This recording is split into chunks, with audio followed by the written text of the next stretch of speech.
कल सुना था कि 5 चीज़ों पर ज़कात है। मवेशियों पर, यानी ऊँट, बैल, गाय अगर कोई पालता है, बकरियाँ पालता है तो उसकी एक मिकदार है, अगर उतनी होंगी तो उस पर ज़कात वाजिब होगी। इसी तरह सोना चांदी, तो हम सबसे पहले सोने चांदी को ले लेते हैं, क्योंकि हम में से हर एक के पास कुछ ना कुछ सोना चांदी है और अक्सर लोग यही मसला पूछते हैं। तो सबसे पहले हम सब ने सोने चांदी का निसाब क्या है, यानी कितना सोना चांदी हो तो उसके ऊपर ज़कात वाजिब होगी। तो हमारी ज़बान में आसानी से समझने के लिए सोने का निसाब सबसे पहले समझें। अगर किसी के पास 7.5 तोला सोना हो, कितना? 7.5 तोला सोना, जिसकी मिकदार आज के हिसाब से देखी जाए तो 75 ग्राम होगी। 10 ग्राम का 1 तोला, तो 7.5 तोला 75 ग्राम का हो जाएगा। अगर किसी के पास इतना सोना हो और सोने के अलावा उसके पास कुछ भी ना हो, 7.5 तोला सोना, तो उसके लिए ज़कात निकालना वाजिब हो जाएगी। यहाँ पर एक हम बात को समझे, बाद लोगों के जहन में ये है कि अगर किसी के पास 7.5 तोला सोना हो, उसके ऊपर सोना हो, तो उस पर ज़कात निकलेगी। तो इसको जरा समझ ले जुमले। बाद लोगों का सोचना ये है कि जैसे 7.5 तोला सोना है और उसके ऊपर 2.5 तोला है, कि टोटल 10 तोला सोना है हमारे पास, तो 7.5 तोले को साइड में निकाल देंगे और ऊपर का जो 2.5 तोला उस पर ज़कात निकालेंगे। ऐसा लोग सोचते हैं। मौलाना 7.5 तोले के ऊपर ज़कात है, तो ऊपर का मतलब ये नहीं है कि 7.5 को अलग कर और 2.5 तोले की ज़कात निकालो, ऐसा नहीं है। 7.5 प्लस 2.5 टोटल 10 तोला पकड़ेंगे और उसकी टोटल की ज़कात निकालेंगे। समझ में आ रही बात? जितना भी हमारे पास सोना है 7.5 तोले के ऊपर चला गया तो पूरे की ज़कात निकालेंगे, खाली उतने के लिए जो 7.5 के ऊपर हो। अगर किसी के पास सिर्फ सोना है और वो 7 तोला है या 7 तोले से कम है, उसके ऊपर ज़कात वाजिब नहीं होती। निकाल लेगा तो अच्छी बात है, लेकिन वाजिब नहीं है इसके ऊपर, ना देने से वो गुनहगार नहीं होगा। इसी तरह चांदी है किसी के पास, हमारे यहाँ पर तो चांदी का ज़्यादा रिवाज नहीं है, लेकिन है किसी के पास, मिसाल के तौर पर सिर्फ चांदी, सोना कैश वगैरह कुछ नहीं है उसके पास, तो चांदी का निसाब है 52.5 तोला। कितना? 52.5 तोला चांदी अगर किसी के पास हो तो उस पर ज़कात वाजिब होगी। अगर 52.5 तोला से कम है तो उस पर ज़कात वाजिब नहीं होगी। इसी तरह अब हम देखेंगे कि एक आदमी के पास सोना और चांदी निसाब के बकदर नहीं है, ना 7.5 तोला सोना है, ना 52.5 तोला चांदी है, लेकिन उसके पास कितना है? मिसाल के तौर पे 5 तोला सोना है और उसके पास 30 तोला चांदी है। कितना है? दोनों निसाब को नहीं पहुंच रहे, लेकिन दोनों मिलके अगर 52.5 तोला चांदी तक पहुंच जाए, जिसकी कीमत दोनों की मिलके 52.5 तोला चांदी तक उसकी कीमत पहुंच जाए, तो फिर ज़कात निकालना वाजिब हो जाएगी। समझ में आ रही बात? एक आदमी के पास ना सोना उतना है, ना चांदी उतनी है, ना कैश उतना है, सब अलग अलग है, उसके पास सब चीज़ें हैं, तो देखेंगे कि 52.5 तोला चांदी की कीमत तक वो पहुंच रहा है निसाब। अगर उतना पहुंच रहा है तो ज़कात वाजिब हो जाएगी। तो ज़कात वाजिब होने का एक मतलब ये भी है कि फिर वो ज़कात ले नहीं सकता।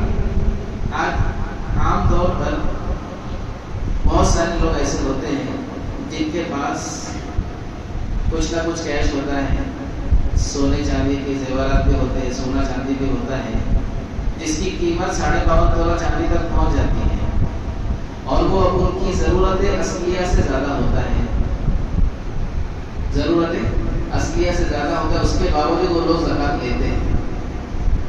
क्यों लेते हैं? बोले हम लोग पहले से लेते हैं। कब से लेते हैं? पहले से लेते हैं। अरे पहले से लेते, पहले तुम्हारी हैसियत नहीं थी, तुम साहिब निसाब नहीं थे, तो तुम्हारे लिए लेना जायज़ था।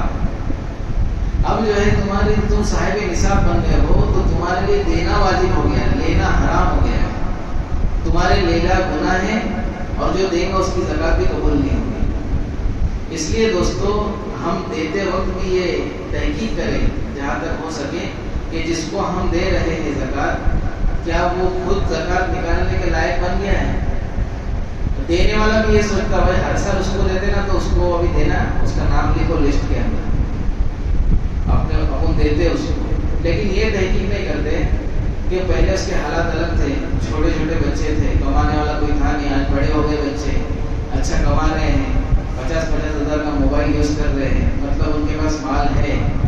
کے باوجود ہم ان کو دیں گے تو ہماری زکات قبول ہونے والی نہیں ہے. اس بات کو ہم سمجھنے کی کوشش کریں, اس کی فکر کریں. سمجھ میں آ رہی بات؟ اب سونے اور چاندی کی زکات نکالیں گے کیسے؟ اصل مسئلہ تو یہ ہے کہ مثال کے طور پر ہمارے پاس جو سونا ہے اسی میں سے 40واں حصہ یعنی 2.5%, دو الگ الگ چیز سمجھیں ہم, دونوں سمجھنے میں آسانی ہو جائے گی. 40واں حصہ یعنی کسی چیز کے 40 ٹکڑے کیے جائے, اس میں سے ایک ٹکڑا زکات نکلے گا سونے چاندی. یا پھر پرسنٹیج ہم کو نکالنا ہے تو 2.5% نکالیں گے, 2.5%. تو اگر سونا ہے مثال کے طور پر ہمارے پاس 10 تولہ, تو اس کی قیمت آج کے حساب سے آج 53 کا کچھ بھاؤ چل رہا ہے, 53,500 کا. ہم مثال کے طور پر 50 ہی پکڑ لیں کہ 50,000 روپے چل رہا ہے. اب 50,000 روپے کے سونے کے حساب سے 10 تولے کا ہو گیا 5 لاکھ. ٹھیک ہے. چاندی ہے مثال کے طور پر 10 تولہ, تو چاندی 450-500 روپے تولہ ہوگا مثال کے طور پر, پکا مجھ کو کنفرم نہیں پتا, تو اس کا ہو گیا 5,00,000. کیش ہمارے پاس ہے 95,000 مثال کے طور پر, 95 اور 5 یعنی 6 لاکھ روپے ٹوٹل ہو گیا. اب اس کی زکات کیسے نکلیں گی؟ تمام چیزوں کو کیلکولیشن کر کے 6 لاکھ روپے کو ہم کیلکولیٹر پر لکھیں. یہ 6 لاکھ ہم نے لکھ دیے یہاں پہ, 6 اور 5 زیرو لگیں گے نا 6 لاکھ کے اندر. اب اس کو ڈیوائڈ کریں گے, ڈیوائڈ بائی 40, 40 سے اس کو تقسیم کریں گے, ڈیوائڈ کریں گے, تو جو بھی اماؤنٹ نیچے آ جائے گی وہ ہماری زکات ہو جائے گی. سمجھ میں آ رہی بات؟ 1 لاکھ پہ 2,500 تو کتنا ہو گیا 6 لاکھ جی 7.5. تو کتنے آسانی سے ہم کو سمجھ میں آ جائے گا. جو بھی اماؤنٹ نکلتی ہے, یہ تو میں نے ایک دم جو راؤنڈ فگر بتایا 6 لاکھ, اگر کوئی اور اماؤنٹ بھی آتی ہے اور ہم اس کو لکھتے ہیں اور ڈیوائڈ کرتے ہیں 40 سے, تو ایگزیکٹ ویلو ہماری آ جائے گی کہ ہم کو زکات کتنا نکالنا ہے. تو اس طرح سے ہم اپنے سونے اور چاندی کی زکات نکالیں گے. اب انشاءاللہ ہم کل سمجھیں گے کہ ہم جو ہے یا تو تجارت پیشہ ہے, ہم کوئی کاروبار کرتے ہیں, یا پھر ہم جاب کرتے ہیں. تو تجارت پیشہ لوگوں کی زکات کس طرح سے نکلے گی ان کے مال تجارت پر, اور اسی طرح جو لوگ جاب کرتے ہیں تجارت نہیں کرتے ہیں تو ان کو سیلری آتی ہے مہینے کے اندر, اور پھر وہ پورا سال ان کا وہی روٹین چلتا ہے, تو ان پہ زکات کیسی نکلے گی وہ بھی ہم انشاءاللہ ذکر کریں گے. کیونکہ زیادہ طبقہ ہمارے پاس وہی ہے, یا تو تجارت کرتا ہے یا تو جاب کرتا ہے.